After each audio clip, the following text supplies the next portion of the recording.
Mas, gente, escuta, é uma pergunta, né? Eu até vou fazer uma pergunta que me fizeram ontem, né? E ficou algumas dúvidas aqui. E eu gostaria de perguntar para o pastor Jean. Para o pastor Jean estar esclarecendo, né? Porque ontem, na matéria ali que ele falou, da forma como ele falou a respeito de de oferta de remissão, né? Então, ele trouxe ele explanou vários tipos de oferta de remissão. E a última que a gente fez foi uma oferta de honra, né, para quem havia desonrado. Foi isso, né, pastor Jean? Então, aquela oferta que foi feita ontem, ela não é válida para toda aquela lista de oferta que estava ali. Eu gostaria que o pastor falasse um pouquinho a respeito, deixasse claro, né, essa questão aí para as pessoas que não entenderam, que não tinha ficado muito claro com relação a isso. Amém. Se os irmãos lembrarem, eu li um texto na Bíblia que fala assim: cada um confessará o pecado que houver cometido. Isso não é em atacado, isso é varejo. Sabe, eu pratiquei o pecado, eu preciso confessar aquele pecado, e sobre aquele pecado confessado, eu faço remissão. Isso quer dizer que para cada item, para cada quebra de mandamento, é necessário, então, eu praticar o arrependimento e fazer a confissão, praticar arrependimento e fazer a remissão daquilo. Então, a remissão ela é individual para cada item. Não são só aqueles que eu citei. Aqueles lá são alguns que eu acho importante trazer numa escola como essa. Até continuando a pergunta, né, porque foram bastante questionamento, e para a gente deixar claro isso, cada remissão tem uma oração específica, né? Então, uma das perguntas também é para quem que eu vou ofertar, como que eu vou ofertar. Quando a pessoa que Deus colocar no teu coração para você estar ofertando, essa pessoa ela vai ter que ter autoridade, que foi como o Jacques falou aqui, para poder orar sobre aquela oferta, para a questão da remissão. Então, de repente, eu vou escolher aleatoriamente uma pessoa, vou ofertar na vida dela, vou falar com Deus, vou pedir para ela orar sobre... pode até falar o assunto para ela e pronto. Se essa pessoa não tiver autoridade no ambiente espiritual, essa oferta ela foi inválida. Então, tem que ser falado, tem que ser conversado, tem que ser compreendido. Isso é bem importante, pastora, porque assim, quando a gente fala sobre a lei da herança, existem uns procedimentos que são legais, naturais, que são para que haja um cancelamento da herança. Então, eu vejo assim também na herança espiritual, tanto para com os céus, quanto para com a herança que a gente entregou na mão das trevas. Para que haja esse cancelamento dessa herança, ou dessa legalidade, dessa porta que foi aberta, é necessário, então, na prática da remissão, ir até uma autoridade que ela entenda daquele assunto e ela tenha legalidade para poder liberar a oração e as palavras corretas naquele sentido. Em conversa com o pastor Jean, a gente até estava falando a respeito disso. Às vezes, de repente, mas eu congrego na minha igreja e o meu pastor, de repente, não está habilitado, não tem autoridade naquele assunto, porque não...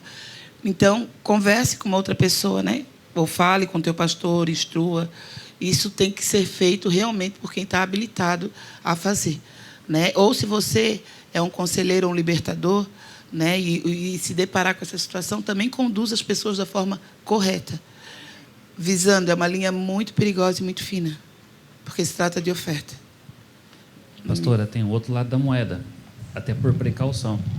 Porque ficou claro aqui na palavra com o pastor Jacques, que quando alguém entra sem legalidade em um território, essa pessoa está trazendo, então, maldição para si. Se você procura uma pessoa para orar que ela não tem legalidade, ao invés de trazer bênção para você, vai trazer maldição para ela. Porque ela está entrando num território que ela não tem legalidade.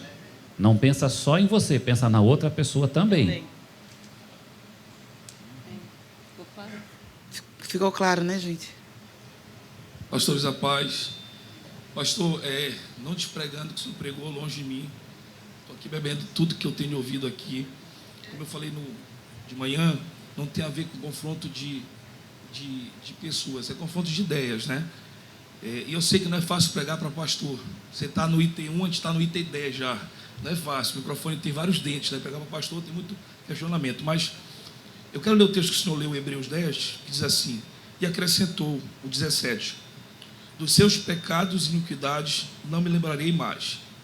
Mas o senhor não leu o 18, que diz assim: onde esses pecados foram perdoados, não há mais necessidade de sacrifício por eles. Então, eu entendo que o nosso Deus, ele não me impulsiona para trás, ele sempre me joga para frente. Então, se todas as vezes eu ficar voltando para sacrificar, eu concordo com a oferta de honra, primícias, dízimo. Aqui é uma questão, o que eu entendo. Deus não vê o que está na mão, ele vê a intenção do coração. Qual foi o erro de Ananias e Safira? Foi ter mentido? Não, foi motivação errada. Porque mais importante que aquilo que eu faço é a motivação pela qual me faz fazer. Não adianta eu chegar no altar com uma oferta se o meu coração não está conectado à oferta que eu estou dando. De nada vale. Então, assim, o que me deixou em dúvida é essa questão, porque toda vez que eu ficar voltando para sacrificar, eu vou estar minimizando o sacrifício da cruz. Qual é a sua pergunta? É essa, eu estou te Porque perguntando. tu está explicando um texto. A minha pergunta, qual é a sua pergunta? É essa aí, para mim, eu não posso conectar o seu coração se eu não explicar direito, até porque o pessoal vai ficar em dúvida. Então, como ele ouviu ontem, me ouça só um pouquinho, por favor. Então, a minha questão é essa. Não estou aqui despregando o que o senhor pregou. Nós somos pastores aqui e carregamos cada uma linha doutrinária e teológica. E a gente está esvaziado aqui para receber de tudo. Mas o que me questiona é o seguinte: se todas as vezes que eu errar e falhar, eu vou ter que sacrificar, eu vou estar minimizando o que a cruz fez. E o poder da cruz é inquestionável, irmão. O poder da cruz é absoluto. A cruz levou tudo. A cruz me libertou de todos os meus males. Então só falta eu tomar posse. Eu não concordo com a ideia de que eu estou brigando para ser vitorioso. Na cruz eu já me tornei vitorioso. Isso é o meu questionamento. Eu gostaria de conversar. Qual é a sua pergunta? Deixa eu só ajudar aqui um pouquinho. Assim, deixa eu só tentar explicar uma coisa para todos, tá? Uma linha hoje também teológica que muitos estão pregando é a linha que uma vez salvo, sempre salvo. E isso não confere. Por quê? Significa que, por Jesus ter levado sobre si todas as dores, nós não vamos mais orar por cura? Não, a gente continua orando por cura. Por quê? Porque continuamos ainda praticando a nossa fé.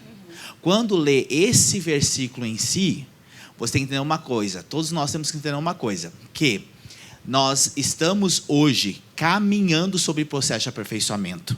O Senhor já pagou o preço. Se Ele pagou o preço, nós nunca mais poderíamos voltar a praticar as mesmas obras.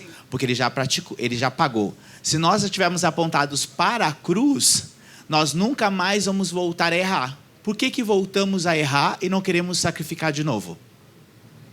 Se nós voltamos a cair no mesmo erro, pecamos de novo na mesma coisa, nunca mais vamos precisar confessar porque Ele já levou sobre si? Não. Nosso mesmo nível de pecado tem que ser o teu mesmo nível de arrependimento. Entendeu? Então, nesse sentido que nós estamos caminhando. Eu não falei isso, eu só estou... Então, por isso, aí realmente, perdoar, pastor... É na questão só da oferta. Aí realmente o senhor tem que ser mais claro na pergunta. Então, eu pequei, falhei, eu tenho que me redimir, tenho que dar essa oferta. É isso que eu não estou falando questão, eu não acredito na ideia de uma vez salvo, só para sempre, longe de mim. A minha pergunta não foi essa, estou questionando a questão da oferta. Porque se toda vez eu tenho que pedir perdão levando uma oferta, eu estou voltando para o Antigo Testamento. E Paulo desvinculou o cristianismo do judaísmo, é isso que eu estou falando só. Então, se toda vez eu tenho que voltar para o antigo, eu tiro o novo. É a oferta de remissão, amigo. É só da oferta. É a remissão. Mas a oferta de remissão total foi na cruz. Não, mas aí o pecado cometido, nós estamos falando do pecado, ok? Não, eu estou falando da oferta, não estou falando do pecado, estou falando da oferta. A pergunta seria se a oferta de remissão é válida, é isso? É isso aí, porque eu não consigo ver no Novo Testamento isso. Olha. Olha, questão de linha doutrinária e tudo, a gente é até de outra nação que é bem diferente. O ano passado, o pastor Cham ministrou acerca da mesma coisa. Nós temos outra paternidade lá na Argentina, nós estamos debaixo da autoridade, nós dizimamos, ofertamos, honramos, temos comunhão, tudo aquilo. Só que quando a gente vem para aqui, e eu ouvi a pregação, Deus falou para mim, o que você fala quando você vem aqui no Brasil? Até meu pai sabe que nosso pai aqui no Brasil é o apóstolo Luiz Hermínio. Aí Deus falou, você já honrou alguma vez a Ele financeiramente com oferta? Eu falei, não. E Deus falou, então esse é hoje o dia de honrar Ele e de fazer uma oferta de remissão por os anos que você faz, que bem no Brasil, Ele é teu pai, Ele te cuida, Ela te cuida, e você nunca fez. Até por ignorância, porque a gente fala, eu tenho meu pai, eu honro lá. E a gente fez uma oferta sacrificial. Deus sabe que foi assim. Aí, o que aconteceu? Eu esqueci completamente. Só que quando você, ontem, pastor, voltou a pedir oferta sacrificial, Deus falou, renova. Eu falei, tá, eu vou renovar. Consultamos sempre. E entre o momento de a gente passar e entregar a oferta, Deus mostrou para nós. Todo mundo sabe como está a situação financeira na Argentina. A gente está edificando casa. Ninguém pode. O ano passado falamos, não vamos poder tomar férias. Ganhamos férias no Brasil completamente grátis.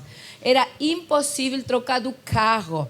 Eu fui dormir e Deus falou, acorda às 7 horas, a família toda, hoje vocês vão trocar por uma caminhonete. Aquele dia, a gente, sem um dinheiro na mão, trocou a caminhonete. Aí, sentada, Deus falou, tudo isso foi liberado na oferta da remissão. Mas, além das finanças, o que mais importante são as almas. Gente, nossa igreja, nosso último ano, foi de 15 anos de pastor, de um número de pessoas. E nesse último ano foi para o dobro. Porque a unção que radica sobre o apóstolo Luiz Hermínio, forte a multiplicação. A unção que você honra é a unção que você atrai.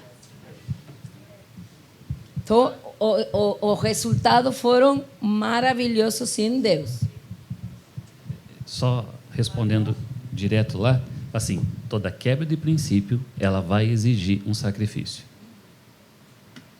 Toda quebra de princípio exige sacrifício.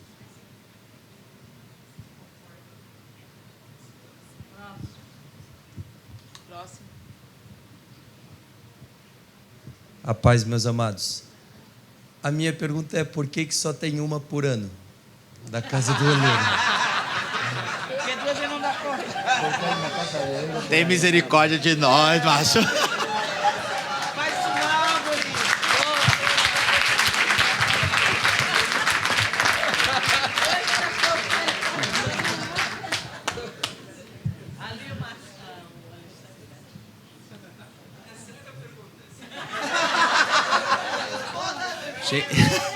Vamos orar. Gente, A resposta é, vamos orar. eu nem sei, gente, o que falar agora. Fala nada, deixa. Eu acho que a gente não tem resposta específica, não. Na verdade, a gente sempre fez uma vez por ano. E aí o ano é muito pequeno para tanta coisa, tantas frentes que o Mevan tem, né? Então a gente não consegue ter 2 por ano, né? Por mais que a gente já tentou, né? Fazer 2 por ano, só que a gente nunca conseguiu. Nossa vontade era fazer realmente 1, 2, 3, mas a gente não conseguiu fazer ainda. Mas sabe lá, né? Deus sabe todas as coisas. E conforme o nível de urgência, aí a gente se movimenta.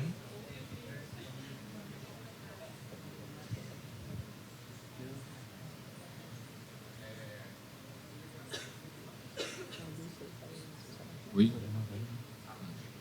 A minha pergunta vai ser direta à pastora Iraci. Tá bom? Vigia, macho. Tipo assim, porque a gente liderar pessoas é complicado. E a gente Bastante. encontra todo tipo de pessoa. Sim. Então, assim, qual o nível de equilíbrio a senhora conquistou em Deus para ter esse equilíbrio para lidar com pessoas?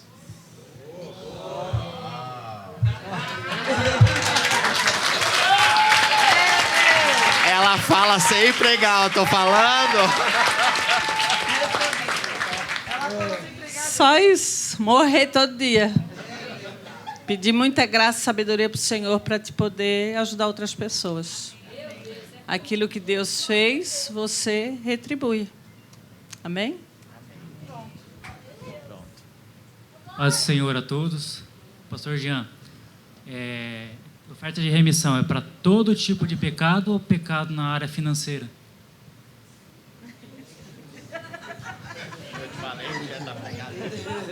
Toda quebra de princípio exige sacrifício. A financeira é mais polêmica, é claro. É porque mexe no bolso, né? A financeira é mais polêmica, né? Se pensar que toda vez que resolver pecar, vai ter que dar uma oferta de remissão. Aí é mais polêmica. Pronto!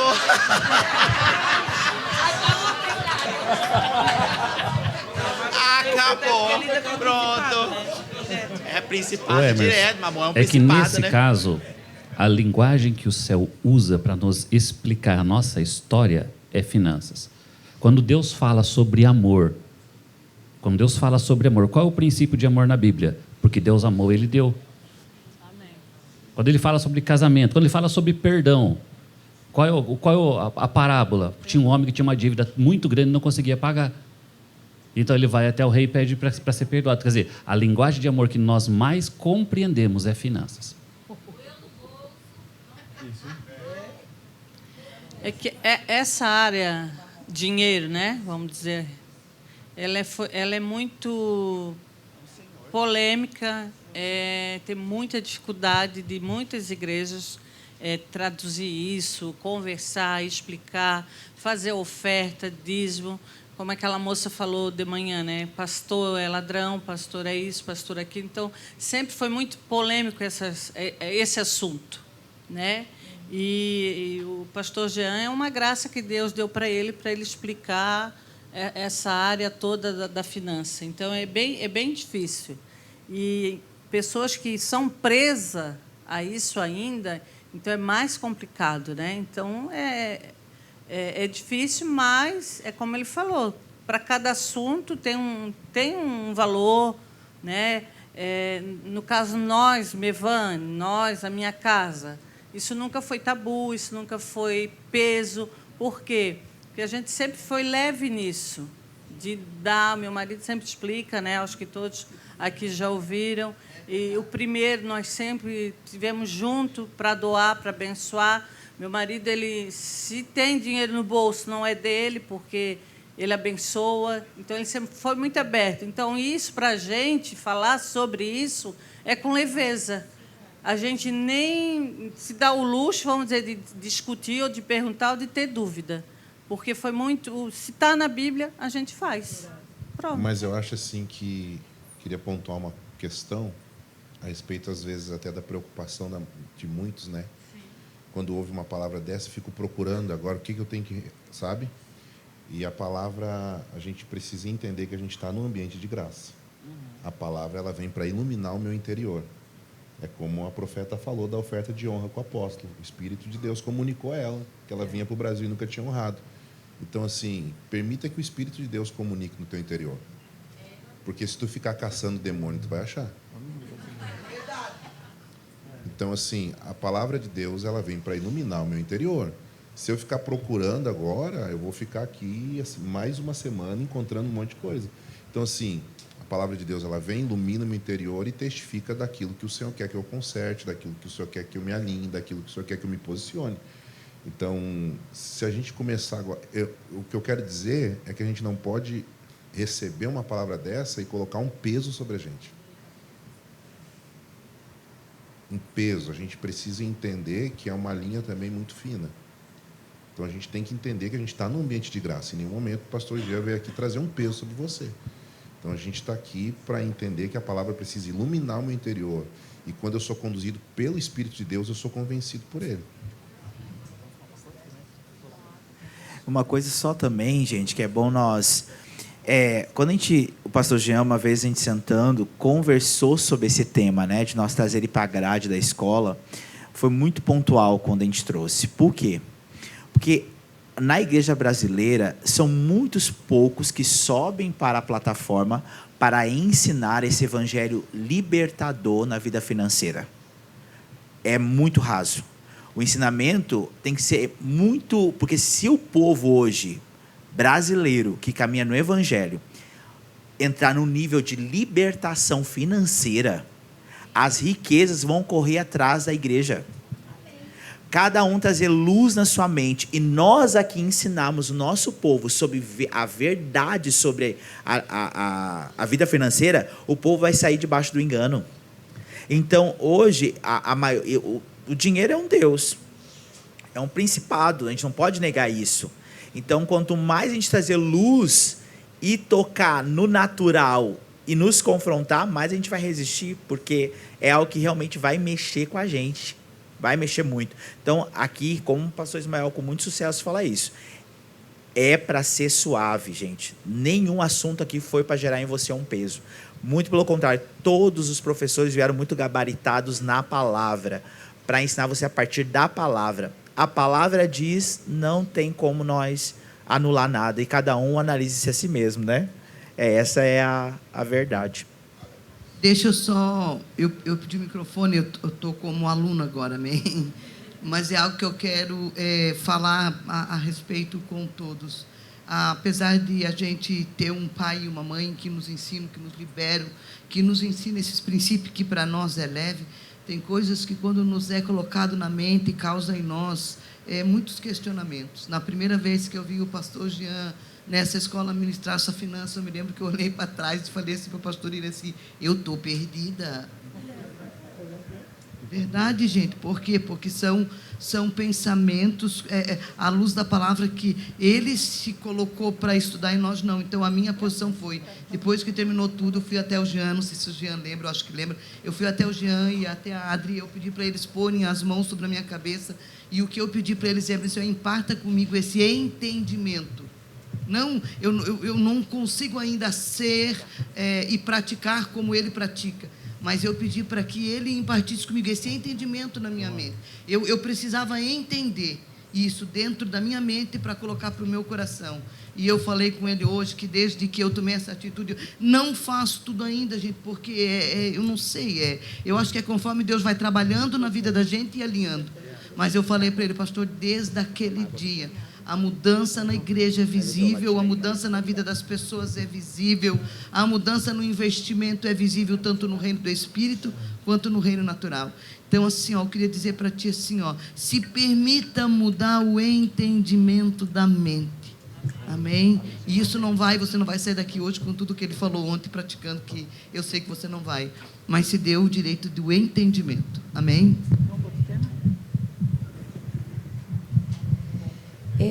Nós estamos em um ambiente apostólico profético, não é? No ambiente profético tem algo que se chama de a revelação do tempo presente. A revelação que eu tenho hoje não é a mesma que eu tinha o ano passado. Eu estou entrando na onda da pastora Márcia. Então, eu acho importante ver que nós começamos a nos movimentar de acordo com o que nós começamos a entender. E também é importante que o ano passado falamos, e este ano acho que não falamos, que às vezes nós vamos tão empolgados, e não só falando de finanças agora, sino com tudo aquilo que a gente recebeu, que nós queremos ir agora e voltar e fazer tudo junto, e que todas as pessoas façam. E essa é uma verdade presente hoje para nós. É para nós. Nós queremos mudar a igreja, queremos mudar a casa, agora tudo de um abrir e fechar de olho. E isso não é certo. Essa verdade presente, essa revelação presente, hoje vai começar a trabalhar em nós. Então, ela vai se desenvolvendo, a palavra é certa? Sim. Desenvolvendo de dia em dia. Então, na medida que ela vai se desenvolvendo, nós começamos a obedecer. E quando nós mais obedecemos, se torna uma chave. A obediência vai te dar mais revelação vai exigir mais obediência. Mais obediência, mais revelação ainda. Então, nós vamos crescendo no conhecimento dele, que é a oração apostólica de Paulo, que nós possamos crescer no conhecimento dele. Então, nossa maior alegria hoje seria que nós podamos, tudo aquilo que nós compreendimos, poder obedecer. Mas o ano próximo vamos entender muito mais do que entendemos hoje. Boa tarde. Agradeço desde já, Jean, porque foi um tema muito maravilhoso, que abre o entendimento. Mas eu não posso sair daqui de algo como que abriu tanto a minha mente, tanto o meu conhecimento, com dúvidas. Então, é uma dúvida que eu não sei se é de mais alguém. Quando você falou sobre a questão, deu aquele exemplo sobre, você ganha 10 mil, você vai dizimar o percentual do dízimo é 10%, e aí você equiparou a oferta no mesmo percentual do dízimo. Fez a mesma proporção. E aí a minha dúvida não está no dízimo, nas outras coisas, entendi, ficou bem claro. Mas foi na questão da oferta, nessa equiparação de valores. Eu só fiquei com a dúvida mais pontualmente na oferta. Se o percentual é a mesma proporção e como é que você poderia me esclarecer isso à luz, né, da palavra que você já estudou e tenho certeza que o teu conhecimento é vasto. Na questão da oferta específica, nós fizemos um estudo de caso aqui. Então, naquele momento, assim, não fui nem eu que estabeleci a quantidade. Foi a pessoa que veio me auxiliar. Então, nesse caso, eu fico com o que a palavra diz. A questão da oferta deve ser de acordo com a sua prosperidade. E aí, quem define isso é a própria pessoa. Só que a oferta estabelece a prosperidade, né? Que o que você disse, que a minha oferta vai estabelecer a minha prosperidade, né? Então, eu estou dizendo a Deus, com a minha oferta, o quanto eu sou próspero.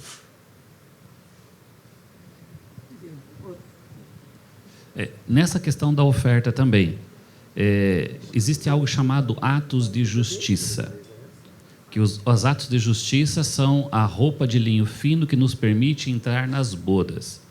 O entendimento rabínico fala que ato de justiça é tudo aquilo que excede o que foi estabelecido. Se eu dou o dízimo de 10, e a partir de hoje eu entendo que eu quero dar o dízimo de 15 ou de 20, o que excede o que foi estabelecido pela palavra, isso é considerado atos de justiça. Então isso está criando uma roupa espiritual para a minha vida que me permite entrar nas bodas. Boa tarde. Eu gostaria só de colocar lá para o pastor Jean que eu passei, alguns tempos atrás, uma crise financeira. E eu entendi essa parte de remissão. Eu fiquei 30 anos no Evangelho, onde ninguém me explicava isso. Vamos escutar, gente. Vamos escutar lá a pergunta da irmã. Sabe? Então, assim, 30 anos eu estava no ministério, passando dificuldades, fazendo coisas erradas. E eu quando ele estava ministrando, eu já entrei nesses lugares. Então, hoje eu posso dizer para você que também foi colocado na minha mente, assim, uma vez que Jesus fez tudo, você não precisa fazer mais nada. Só que eu estava morrendo na miséria. Eu era uma empresária e eu acabei falindo. E eu era dizimista, fiel na casa de Deus. Isso. Mas eu tive que ter essa mentalidade que eu fiz muita coisa errada com o meu dinheiro nesse tempo. Então, eu tive que voltar lá atrás e pedir perdão para o Senhor e fazer uma remissão. Quem me ensinou isso foram os meus pastores. Eu fui aprender no Mevan, junto com a pastora Vivi e com o pastor Jean. E hoje o Senhor restaurou minhas finanças. Mas aí vem aquela coisa assim, às vezes a pessoa está 30 anos na igreja e está lá sofrendo com doenças hereditárias. E ela não acredita que aquilo ali é hereditário, que ela tem que fazer remissão, que ela acha que Jesus já pagou todo o preço. Mas você precisa voltar ao lugar e se colocar diante de Deus. Porque senão não teria cristão dentro das igrejas sofrendo. Muitos morrem de câncer dentro da igreja. E é uma maldição que vem de família. Problemas de coração que nós vemos. Isso tudo é remissão que nós temos que fazer. É só nós olhar para a nossa família e ver. Minha família era alcoólatra. Eu tive que fazer remissão para não vir no meu filho. Sabe? Então, outras coisas. A gente está falando aqui específico de finança, que foi o que Deus restaurou a minha vida. Então, eu posso falar sobre isso. Eu aprendi a fazer remissão e deu certo. E olha só, gente, eu fiz remissão em novembro. Em março do outro ano, o Senhor já tinha restituído mais de 26 mil. Então, não é brincadeira e não é uma mentira.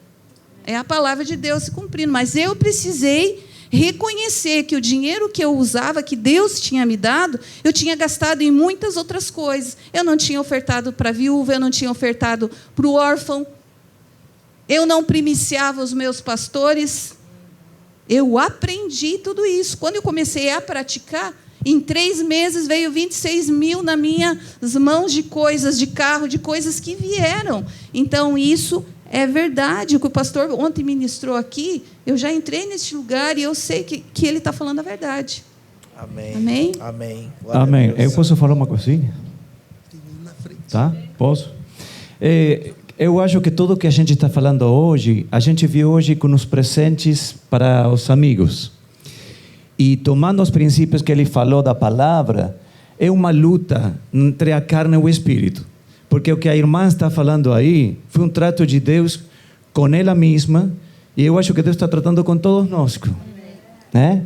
Por que é difícil para mim, seria a pergunta, então, fazer essa remissão? E aí temos que fazer um autoanálise. Né? Não sei se você me compreende. Mas, por que eu fico apegado a riquezas ou a coisas materiais na terra e para mim é difícil diezmar, para mim é difícil semear, entende? Então, o remir. Então aí, lembra que a gente falou da cultura? Se você vem de uma cultura onde teus pais guardavam? Retém. Então você já tem essa cultura. Aí o que a palavra fez, através de ele e de tudo que aqui se ministrou, é quebrantar essa cultura. Tomar esses princípios, mas esses princípios vão lutar com a tua natureza. Porque tem pessoas que não é difícil diezmar. Tem pessoas que não é difícil redimir. Mas para outros sim. Tem outros que questionam os princípios da palavra. E tem pessoas que não. Por que então? É uma questão pessoal. Se eu decido obedecer os princípios e ver por que para mim é difícil e para meu irmão não. Então, eu tomando o que a irmã recém falou e como ela se encontrou, que a partir de redimir, ela viu que ela não veia, tudo mudou. Eu acho que nós temos que fazer a mesma coisa. E hoje, quando a irmã falou sobre o cimarrão, um exemplo tão sencillo, aí isso foi bem forte, porque isso que ela viveu aí, bem prático, no simples, vem também em nossas vidas, em coisas mais difíceis. Tem que entregar, olha, você pode entregar R$100, mas um dia você vai ter que entregar um carro. E aí, o que tu vai fazer? Então, eu acho que, tomando tudo que vocês falaram, é mais forte que eu ser psicólogo.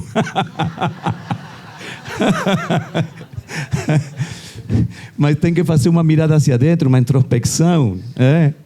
E aí ver por que para mim é difícil. Por que para mim é questionável uma coisa. Onde Deus me quer levar para um nível muito mais grande ainda. Amém? Mas eu acho que o mais importante aqui, de tudo que foi falado sobre essa aula, foi que o dinheiro é espiritual. Para mim é um princípio mais importante, porque Jesus ele ensina princípios de sobre oração em Mateus 6 e ele encerra falando de dinheiro. Ele ensina sobre oração e ele encerra falando de mamão. Davi era o homem segundo o coração de Deus e ele não construiu um templo para o Senhor porque ele tinha as mãos sujas de sangue. Então, o que eu trago nas minhas mãos diante do Senhor fala mais de mim do que eu tenho no meu coração. Quantas pessoas que na pandemia fizeram um voto de pobreza por pegar dinheiro do governo? Quantas pessoas assinaram espiritualmente um voto de pobreza por pegar aquele dinheiro que o governo liberou, sem ter necessidade real de pegar? Quantas pessoas estão debaixo de um governo de pobreza e miséria por causa do Bolsa Família? Então, assim, o dinheiro ele é espiritual. Para mim, uma das coisas principais que foi falado aqui, que o dinheiro ele é espiritual. A gente precisa aprender a pensar isso, né? E não existe nada mais familiar do que a fé. Então, assim, eu precisei ser liberto disso. Quando o Senhor nos trouxe para Sapiranga e o Senhor nos disse a casa que nós iríamos morar, eu fiquei 1 semana sem entrar dentro da minha casa. 1 semana minha família dormia e eu ficava lá no quiosque porque eu ficava pensando, eu não posso ter essa casa. Olha de onde eu vim.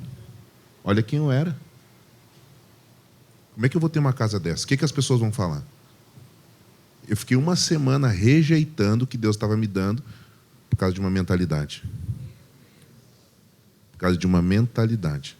Quando eu entendi isso e a chave virou e a minha mentalidade mudou, então eu comecei a me comportar diante do Senhor como alguém que era aquilo que Deus disse que eu seria. Irmãos, quando eu expliquei ontem sobre os 5 territórios, eu falei sobre 5 mentalidades diferentes. Então, o objetivo não era pegar e convencer você que existe uma mentalidade correta ou não, mas era para que você fizesse uma autorreflexão e entendesse em qual território, porque o teu território define o que você pensa, define seus valores, e é como você se movimenta e você consegue enxergar também aquilo que está na tua frente. Graça e paz, pastor. Eu gostaria de perguntar para o pastor Jean também, desculpa. É que, na verdade, eu fiquei ansioso ontem de uma...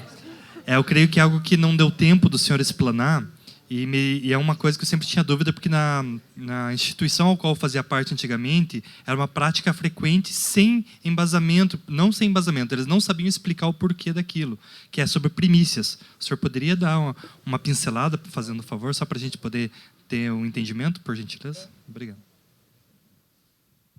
Vamos lá. Primícias. Primícias, primeiro. Primícias, primeiro fruto, primeira colheita. Isso define primícias. Como era a economia de Israel quando isso foi clarificado, foi registrado. A economia de Israel ela era ou pecuária ou agricultura. Então, o que era estabelecido? A minha primeira colheita, meu primeiro lote, eu separo isso e entrego ao sacerdote. Então, isso é primícia. O que a Bíblia fala sobre primícia? Quando vamos supor que você é um agricultor e você tinha lá uma criação de ovelhas. O macho que abrir a madre, ele era do sacerdote. Então, é o primeiro macho que abria a madre. E isso é tão sério que isso valia até para os seres humanos. O primeiro filho homem era consagrado ao Senhor para servir no templo. Primeiro filho macho, o macho que abriu a madre, era consagrado ao Senhor e era para servir ao templo. Eu poderia pegar e criar esse filho? Sim, contanto que eu pegasse, levasse ele até o sacerdote e nesse momento eu fizesse uma oferta de remissão. Para poder criar o meu próprio filho. E você vê que é tão sério que José fez isso com Jesus. Quando ele foi apresentar Jesus, ele pega então uma oferta e ele entrega a oferta ao sacerdote para poder criar o Filho de Deus na casa dele. Primícia. A nossa economia hoje, ela não é mais anual, ela não é mais... porque eu vou pegar... Eu não vou estabelecer valores, vou falar princípio. Primícia, primeira colheita, o primeiro fruto. De quanto em quanto tempo é a sua colheita? Você colhe a cada 30 dias? Você colhe a cada 60? Então você pega, vamos falar assim, a grande maioria hoje colhe a cada 30, porque a nossa colheita hoje é o nosso salário. Então o que é primícia? É o equivalente ao primeiro dia de trabalho. Pega esse valor equivalente a isso e entrega isso como primícia. Eu não quero estabelecer valores, eu quero falar princípios. Mas a minha colheita é semestral. Então você ora, pede para Deus lhe orientar como fazer isso. Mas o teu primeira colheita, primeiro fruto, é do Senhor. O que a Bíblia fala, não é o que eu penso, a Bíblia ela orienta a entregar ao seu sacerdote.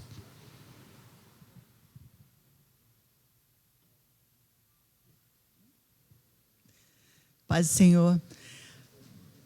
Para o pastor e para todos, é um assunto muito importante, muito interessante, e que a igreja precisa aprofundar dentro deste assunto. E como foi explanado, muito bem explanado, mas embora que um tempo muito curto. porventura, tem algum curso que você ministra ou alguns pastores ministram, ou online ou presencial, em cima desse assunto?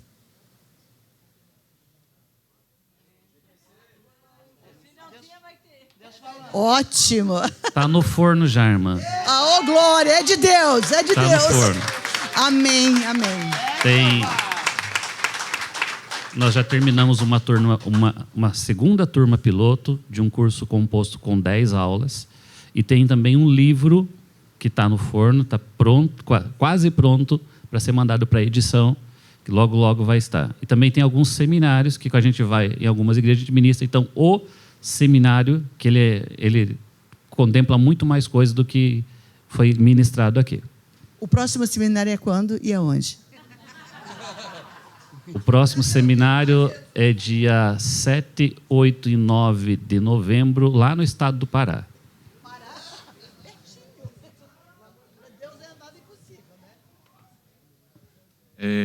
Boa tarde, a paz. Na verdade, eu não gostaria de fazer uma pergunta, mas é um comentário sobre a situação financeira. E eu e a minha esposa, posso falar por ela, que a gente fala isso com muita propriedade, porque a gente atribui tudo aquilo que nós temos é fruto de dízimos e ofertas, principalmente ofertas alçadas.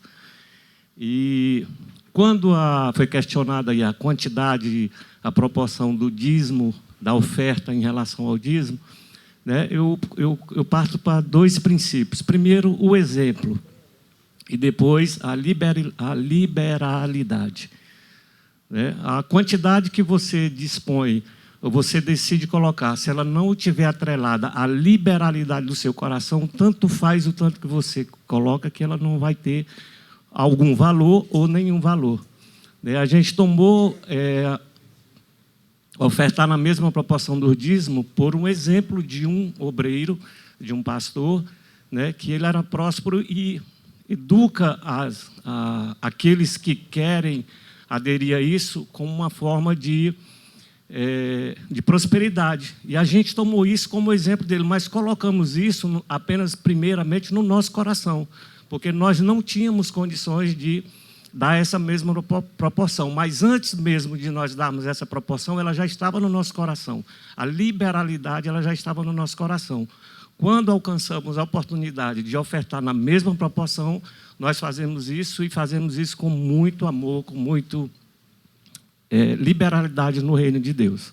Então, a questão da quantidade do percentual, ela está muito atrelada à liberalidade que você coloca no seu coração. Vou ficar aqui por causa da câmera.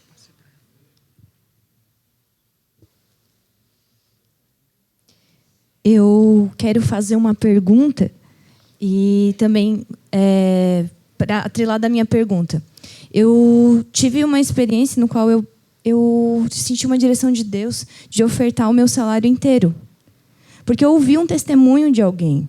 E esse testemunho dizia que ele dava um valor em oferta e esse valor era o que... E depois veio o devorador na casa dele e ele perdeu tudo, só não perdeu o que era correspondente à oferta e o dízimo dele. 10% não foi perdido. E aquilo, o Senhor, trouxe muito constrangimento ao meu coração. Porque era muito fácil falar, nós não temos dinheiro para isso. Nós não podemos fazer. Nós não temos. E a gente fala isso, nós não temos. Só que quando temos, continuamos dizendo que não temos. E quando não temos, dizemos para Deus, Senhor, o Senhor vai prover. Mas quando temos, queremos só ter para nós e não queremos dar para o Senhor. E quando eu ouvi isso, e era para uma oferta missionária na África, eu ofertei o meu salário inteiro. Eu disse, Senhor, o Senhor tem que proteger alguma coisa na minha casa. É o Senhor, não é o meu salário que paga as minhas contas. E eu ofertei e eu ia pagar as contas como? O Senhor é o Senhor. Eu fui demitida. Naquela semana eu fui demitida. E o salário da minha saída pagou as minhas despesas do mês. Faltavam 3 meses para o final do ano, e nessa época eu fiz a conta. Falta 3 meses, então se eu fazia assim, assim, assim... E eu recebi o valor compatível a 3 meses, que era o meu salário de saída. essa compatibilidade de 3 meses, que era o salário, eu orei ao Senhor. Deus me promoveu descanso, Deus me promoveu restauração, Deus me promoveu cuidado, Deus me promoveu cura para minha filha, Deus promoveu saúde em outras áreas que eu não via que estava adoecida. E dentro de 3 meses, eu consegui uma proposta de trabalho que eu passei a ganhar 3 vezes o salário que eu ganhava antes. Então, Deus proveu até o limite.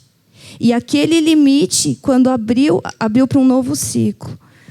E a minha pergunta não é em questão a relação financeira, porque que eu entendo isso como obediência e mudança de mentalidade, mas a questão de discernimento de tempos. Porque eu entendo o perigo, e aprendi sobre o perigo aqui, de ser fora do tempo. Mas como aprender sobre o tempo? Porque eu sei que a gente tem que estar ligado com Deus, mas eu queria uma palavra nessa direção, sobre o tempo e o modo de Deus.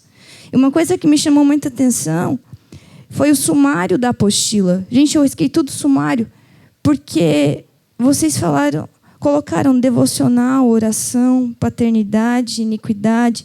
Só que eu olhando o sumário, e eu também sou psicóloga, e eu fico analisando os detalhes, eu vejo que segue uma linha muito especial. Então, um conselho, pastores, pode ser qualquer um de vocês, um conselho sobre entender o tempo de Deus para as coisas.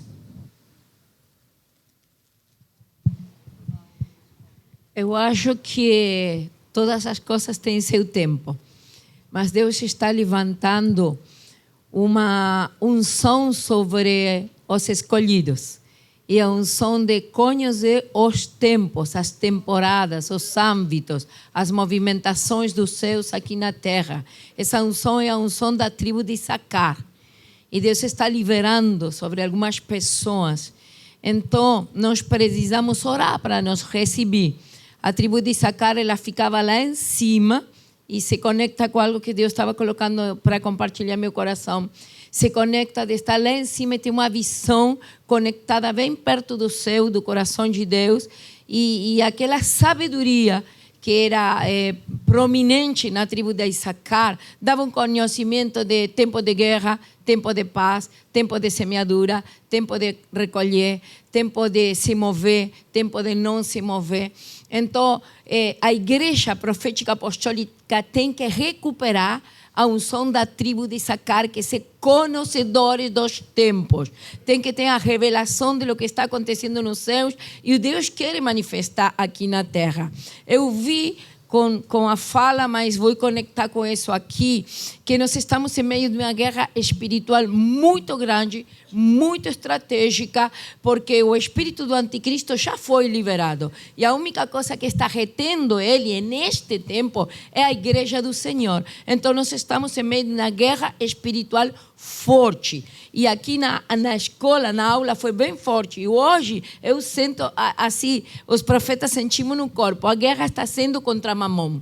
Porque tem 2 deuses. Deus só falou acerca de alguém de se comparar com ele, com Mamon. Ele fala, quem serve a Deus não pode servir a Mamon. E quem serve a Mamon não pode servir a Deus. O que Deus está fazendo neste tempo, hoje, aqui, é destronar a Mamon de nossas vidas para nos liberar para servir ao Senhor. Mas vou te falar, aquilo de a oferta de sacrifício. O Gênesis 15, versículo 16 fala e diz, jurei por mim mesmo, diz o Senhor, por quanto fizeste isto. Está falando quando o Abraão entrega a seu filho, a entrega de seu filho. Gente, aqui o cimarrão, o anel, o dinheiro, o pix, a gente até pode liberar tudo, mas se Deus te pedisse hoje teu único filho, pensa só, se você estaria disposto ou você recuaria de servir ao Senhor e de falar, eu estou disposto a todo, Senhor, para ti. Eu sou toda tua, a casa é tua, meus filhos são teus. Você vai e mata Não é qualquer filho de qualquer um que vai te pedir como ocultismo, me dá um sacrifício de sangue. Vai ser aquele com quem você tem relação, me dá teu filho. Aí vai pedir ao filho, por quanto fizeste isso e não me negaste o teu único filho, que de veras te abençoarei e certamente multiplicarei a tua descendência como as estrelas dos céus e como a areia na praia do mar. E a tua descendência, escuta, possuirá a cidade dos seus inimigos. Meu nível de entrega, meu nível de oferta sacrificial determina minha autoridade no mundo espiritual. Então eu preciso conhecer que nós estamos em um tempo que a palavra tem-nos que se revelar. Como vamos ser conhecedores dos tempos? Intimidade, adoração, intercessão e proclamação. Adoração abre o âmbito, abre o ambiente, o céu se abre. Sube, sube, sube. Aí nós subimos na adoração, na presença. Estou pregadora já. Já estou para ficar parada. Não, só que preciso me movimentar aqui.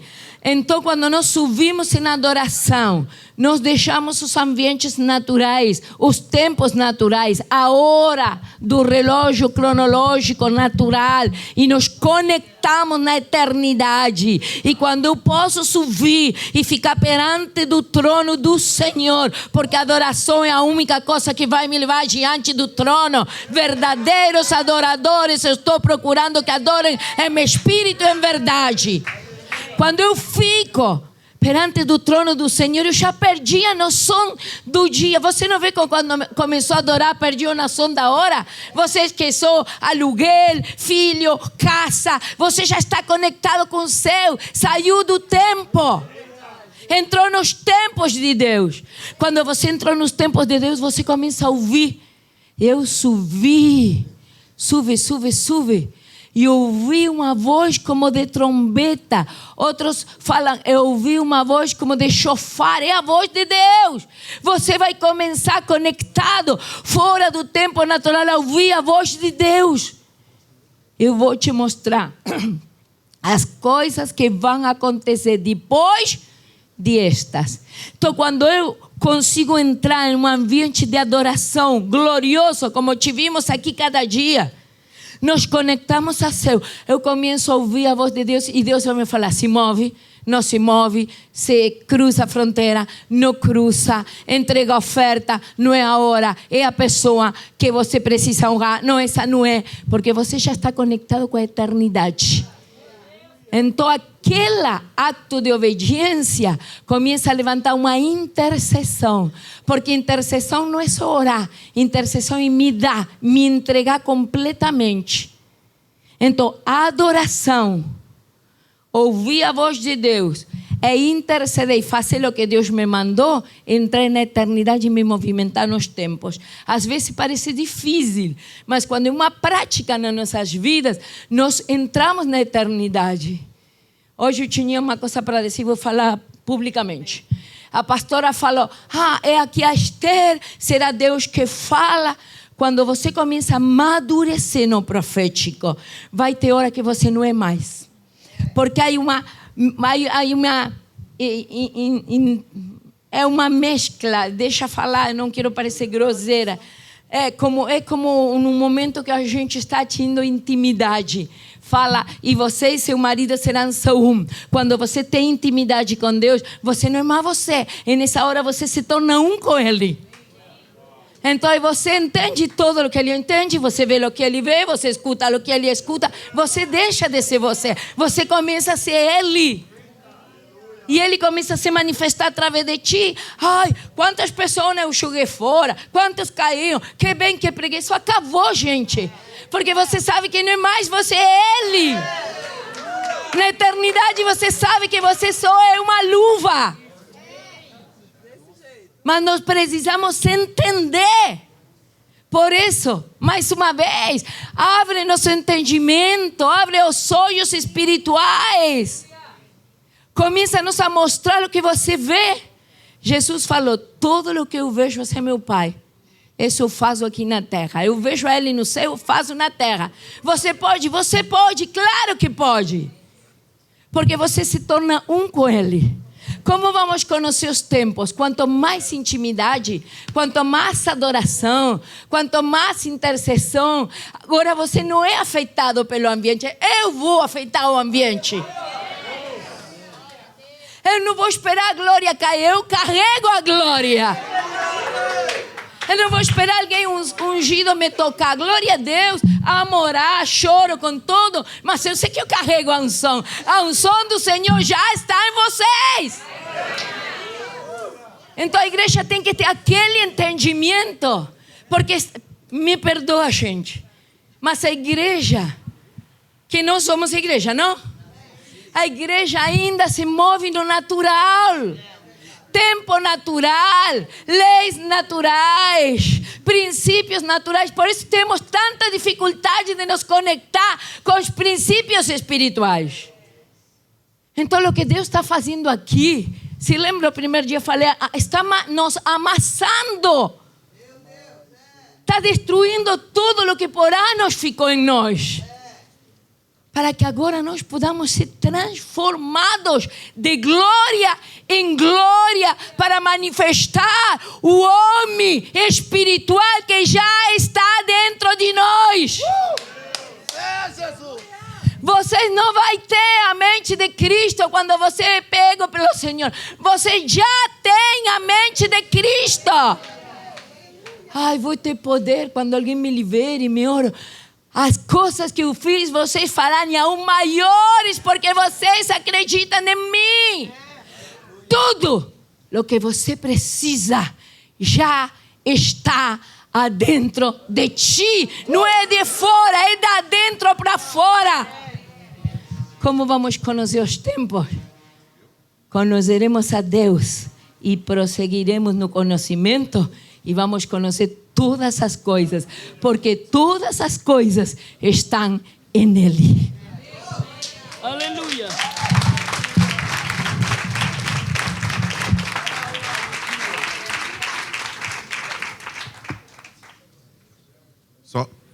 Profeta, posso só acrescentar sobre o tempo que a senhora falou? Eu acho muito perigoso quando a igreja ela começa a demarcar o tempo olhando os sinais. O que está acontecendo. E a profeta aqui ela foi muito pontual quando ela falou sobre as disciplinas espirituais. As disciplinas espirituais nos trazem conhecimento de Cristo. Se tu abrir a tua Bíblia agora em Apocalipse, ela vai começar assim, a revelação de Jesus Cristo. A igreja ela precisa revelar o Cristo nos últimos dias. A igreja precisa entrar nesse lugar de conhecimento de quem Ele é. Ele é o centro de tudo. Ele é o centro de toda a vontade de Deus. Então, o conhecimento dos tempos não está em você procurar o que significa sobre o que está acontecendo, mas nele, através das disciplinas espirituais, você vai ter a revelação de Jesus Cristo. E a Bíblia diz, e Ele mostrará aos seus servos o que acontecerá nos últimos dias.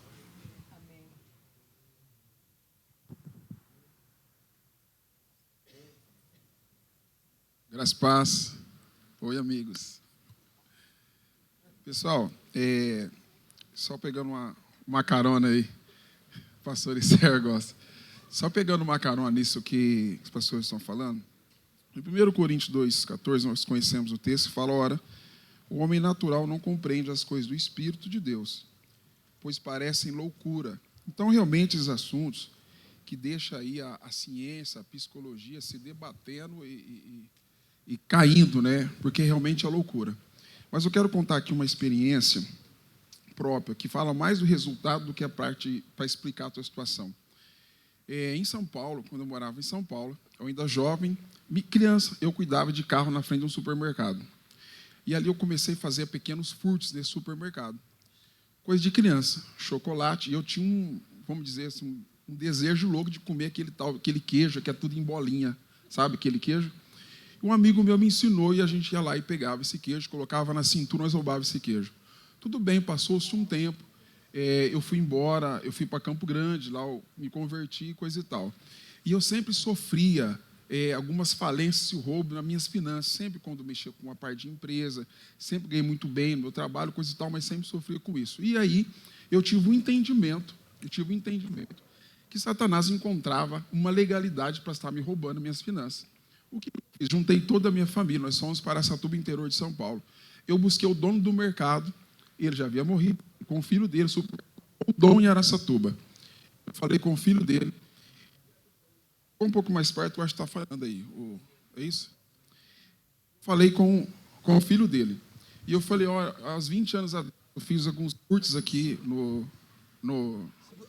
Isso. aqui no mercado, e eu roubei alguns chocolates, não me lembro quanto, mas se hoje nós fosse traduzir isso, talvez o que eu tenho aqui seria, na época foi R$280, eu quero, expliquei para ele, me converti, eu quero fazer uma oferta para isso. Eu tentei explicar para ele, não entendeu, ele até ficou surpreso, chamou os irmãos, fez eu contar essa história várias vezes, e por fim não me perdoou, ele me perdoou, não aceitou o dinheiro, aliás, ele me perdoou, aceitou o dinheiro. Mas o fato isso, o que é isso? Isso é uma oferta de remissão. Por quê? Eu fui perdoado por isso. Mas, de certa forma, esse dinheiro ainda, Satanás encontrava legalidade para tocar na minha finança. Com a oferta de remissão, o que eu fiz? Eu tirei o dinheiro do altar de Mamon e eu depositei no altar de Deus. Eu tenho uma outra mesma situação, uma namorada minha, quando eu tinha cerca mais ou menos de 14 para 15 anos, eu engravidei ela. Nós trabalhava na Mirim. E ela sumiu. A irmã dela falou, minha irmã foi abortar. E ela pediu um dinheiro para mim emprestado, eu emprestei o dinheiro. Passou-se um tempo, eu descobri que ela abortou e nunca quis saber se o filho era meu ou não. O fato é que anos depois descobri que o filho era meu. Então agora, veja só, mesmo eu não tendo consciência daquilo, esse dinheiro meu foi usado para financiar a morte de um filho meu. E não é só um filho meu, de um neto, de um bisneto, uma geração inteira. Então agora esse dinheiro ele foi depositado nas mãos de Moloque. E agora esse mesmo demônio sempre encontrava legalidade, meus filhos sempre passando por situação de quase morte, os meus filhos. E nós entendemos que literalmente nós temos que fazer essa oferta de remissão, porque nós tirando agora esse dinheiro do altar do Moloque, e não tem nada a ver somente com falências, mas tem a ver para essa legalidade que encontrava realmente para vir e buscar no meu filho, sempre tentando matar os meus filhos. Se você estudar no nosso Código Penal, no Brasil isso, existe também oferta de remissão. A remissão ela é tratada como oferta de remissão, oferta de resgate, como o pastor Jean disse, oferta de indenização, de ressarcimento, e tem advogado aqui, vai saber o que eu estou falando. Então, sempre que alguém comete uma morte, o cara foi lá e matou um pai de família. Esse cara, se a família faz essa petição e impede isso, esse cara ele tem que pagar uma indenização por danos causados à família. Então, ele está fazendo uma oferta, uma remissão. Mas o juiz não perdoou, ele não cumpriu a pena dele de 30 anos, cumpriu. Eu não fui perdoado por isso, cumpri, mas eu sofro consequências daquele pecado. Então, ora, se eu estou na igreja, eu sou filho de Deus, sou pastor, eu sou crente, coisa e tal. Então, por que eu cumpro todos os requisitos? Eu dizimo, oferto, mas por que eu venho sofrendo falências ainda em áreas físicas, em área financeira? Por quê? Porque no espiritual eu preciso sim de tirar esse dinheiro, de tirar... tem famílias aqui que o pai pegou dinheiro e gastou com prostitutas, tem, como alguém disse aqui, que o pai era grileiro de terra e matou pessoas por isso, e ele agora precisa entender isso no espírito, ele precisa tirar isso, ele precisa tirar esse dinheiro do altar de Satanás, esse dinheiro. E por que se fala de dinheiro? Porque realmente, como eu disse, dói no bolso. A nossa cultura hoje, o que nós produzimos hoje, no final das contas, é dinheiro. É fazer um reposicionamento desse valor e colocar literalmente no altar do Senhor. Então, talvez você tenha padecendo, e eu já sofri com esse entendimento, e não acredito nisso, porque perdoa. Sim, eu te perdoei, mas tem consequências que eu tenho que pagar, eu tenho que fazer por isso. Ok? E não se trata do valor, não é a quantidade, mas é aquilo que você tem no coração, aquilo que você entende, e isso para nós serviu de uma forma tremenda. Tá bom, gente? Obrigado.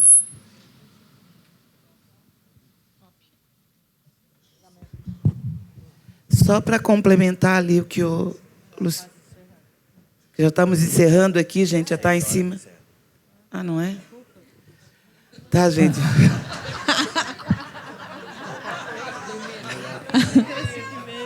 Ela falou, eu falo, tu vai aqui correndo. 5 um minuto, por favor. Discutir aqui. Deixa a gente discutir aqui a organização. Jesus amado. Ó a distração, tá vendo, gente?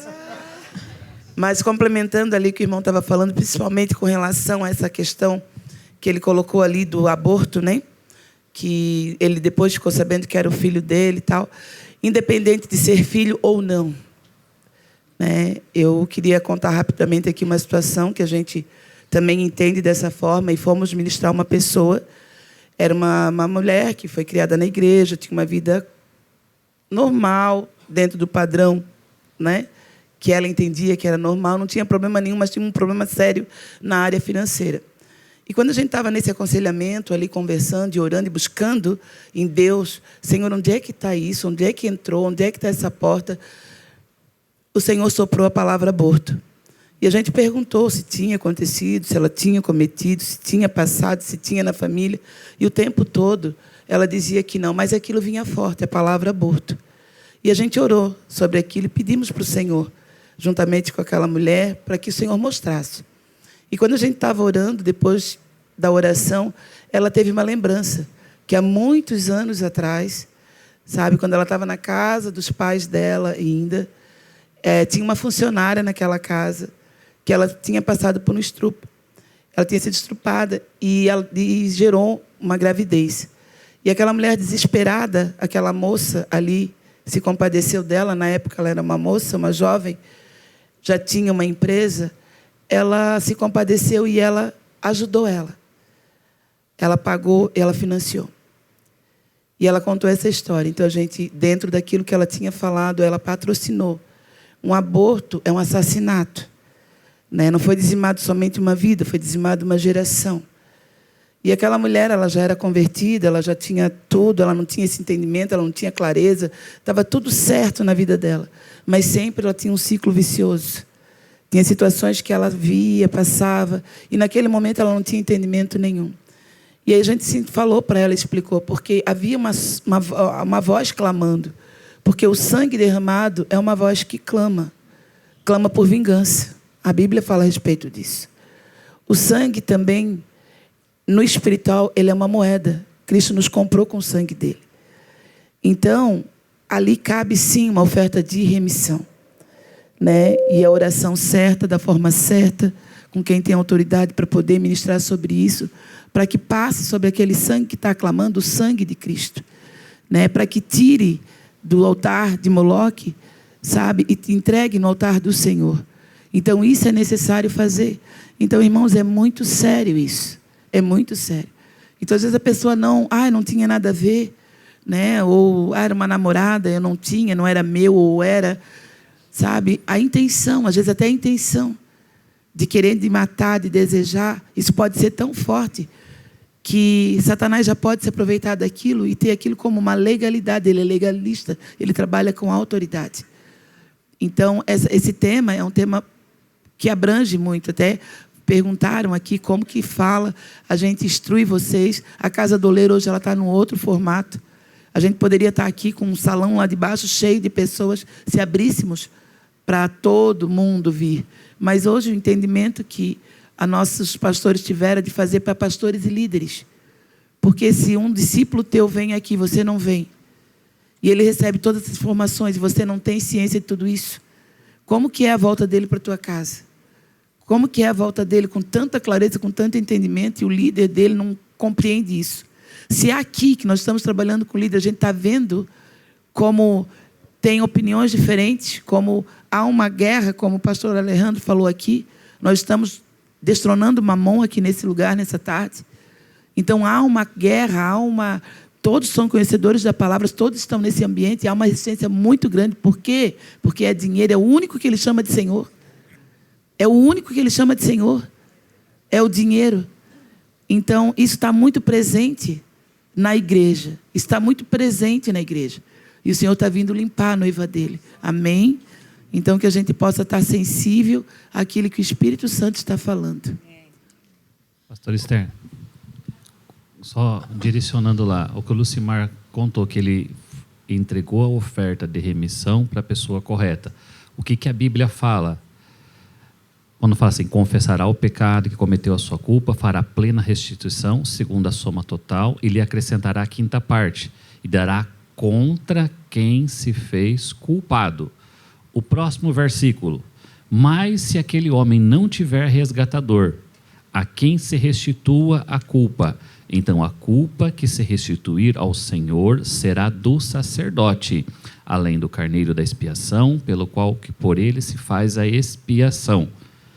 Eu fui lá no mercado e a pessoa não quis, ela me liberou, eu falei assim, eu não tenho como fazer a remissão lá no mercado. Então essa oferta agora você vai fazer ao Senhor e entrega na mão do sacerdote.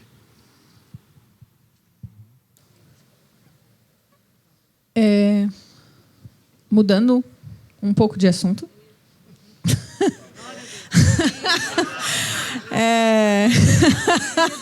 Pode cantar a música de Jacó Segurou o Anjo? Não. Eu acho que quem pode responder é a pastora Esther, a Graziela, na verdade, qualquer um, mas eu acho que... Eu sei que cada caso sempre vai ser um caso, né? Na libertação. Mas uma dúvida que já me perguntaram e eu não soube responder, e também, se tu não sabe responder, é melhor ficar quieta. Eu queria... Por exemplo, assim, a pastora comentou ali que vocês foram lá e o rapaz confessou, né? Que assassinou e matou um, matou outro. Aí vem uma pessoa e confessa, olha, eu fui abusada sexualmente por tal e tal e tal e tal pessoa. Aí a pastora comentou, aí a gente, né, saiu correndo dos demônios, mas depois tomou as posturas que deveria ser tomada, né? E aí, como um conselho, eu queria perguntar assim, que posturas são essas? Porque tem muita gente que pergunta, se eu não... Por exemplo, a pessoa que abusou sexualmente, né? Ela é viva ainda, ela está ali, ela existe, se tem que denunciar, se não tem que denunciar. Já foi perguntado isso para mim. E eu disse, olha, vai orar. Eu também vou orar. Né? Que a gente não sabe. Eu sei que isso talvez seja meio polêmico, ou não sei. Mas eu acho que é um bom assunto para a gente ter uma instrução e não acabar matando a vida de outra pessoa também. É que assim, cada caso é um caso, né? Tem coisas que a pessoa vindo, como a gente até mesmo conversou aqui em alguma das aulas, né? A pessoa confessando o seu pecado diante de Deus, não anula ela das consequências, né? Ela pediu perdão a Deus, mas ela tem que confessar para ser curada. Existe uma lei, né, que abrange isso. Então, aqui, talvez cada um de nós poderia falar e talvez se movimenta, não diferente, mas o fim é o mesmo. Eu, geralmente, quando eu tive acesso a isso, no tempo que aconteceu o exemplo comigo, não tinha lei que nos abrangia dessa maneira, que protegesse dessa maneira. Hoje tem. Então, mesmo a pessoa vindo falar, ela vai ter que comparecer perante a lei, porque é um erro. Né? Então, nós aqui nunca podemos anular essa esfera. Tipo assim, a pessoa veio e confessou para você, tá bom, deixa aqui comigo e acabou. Não, é um erro, ela feriu alguém que o Senhor muito ama, né? Alguém que também, às vezes é um filho de um membro, né? E é difícil para uma mãe ou para um pai tu dizer assim, não esconda isso no Senhor e acabou. Não tem como exigir isso, né? Então, é só você medir da maneira certa. Não é correto nós colocarmos agora o pano em cima e dizer fica aqui e acabou. Eu não acredito assim que seja da forma correta, né? E nem temos respaldo para esse fim, né? O único caso que, como pastores, nós aconselhamos o divórcio, na igreja que nós somos pastores, foi de uma mulher que enviou o áudio do filho dela, uma criancinha, pedindo para o pai parar de abusar ele. E ela perguntou para a pastora, o que eu faço? O menininho dizia, para pai, está doendo. Eu tremia com o meu celular na mão. Minha vontade era de matar ele. Minha vontade de homem. Aí a Andréia olhou para mim e disse, amor, o que eu faço? Tu fala para ela que se ela não denunciar ele agora, tu vai denunciar porque tu é cúmplice. Tu é cúmplice de um crime. Isso é um crime. A lei de Deus protege a vida. A vida dessa família está em risco. A lei de Deus protege a vida. Então, disse, a gente, o Mevan é uma plataforma que trabalha pela restauração do casamento. Mas quando a vida de alguém está em risco, você precisa tirar essa pessoa do meio, de perto da pessoa que pode causar o risco. Então, esse cara hoje ele está preso. Essa mulher que congrega conosco casou novamente com um homem que ama e cuida dos filhos dela. O menino hoje já é médio, uns 10 anos de idade, um menino apaixonado por Deus, cheio de sequelas. Por quê? Então, foi um caso que aconteceu conosco e a minha medida foi essa. Ele cometeu um crime e tu é cúmplice. Ponto final. Tem que denunciar. Cada caso é um caso, cada situação é uma situação, né? Eu sempre penso no outro, porque é espiritual, é demônio, tem toda uma legalidade, e esse agora que está preso. O abusador, ele foi abusado, sempre, e o perdão e o amor prevalece. Lei está aí para ser cumprida, concordo também, só que tem muitos casos, que primeiro eles vão procurar a lei para ficar livre da pessoa, para ficar livre da situação, não por uma cura, não por um perdão, né? Por situações que foram cometidas, ela que já aproveitou da situação para ficar livre daquilo. Então, é como tu falou, o pastor também foi muito pontual. Tem casos e casos. Mas situações aí, principalmente, infelizmente, né, o povo cristão. E tem muito abusador? Tem.